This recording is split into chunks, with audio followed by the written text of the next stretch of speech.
पप्पू यादव के जेल घुसैल हो, पप्पू यादव के जेल घुसैल हो, बिना कसूर के फसैल हो। नीतीश का कैल हो मोदी का कैल हो। लाजो ने लागे छ तोरा कुर्सी के करई छ गुमान हो। बिना कसूर के जेल करैल हो, पप्पू यादव के फसैल हो। नीतीश का कैल हो मोदी का कैल हो। नीतीश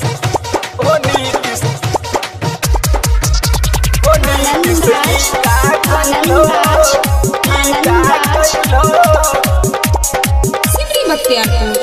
सिमरी बख्तियारपुर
नीतीश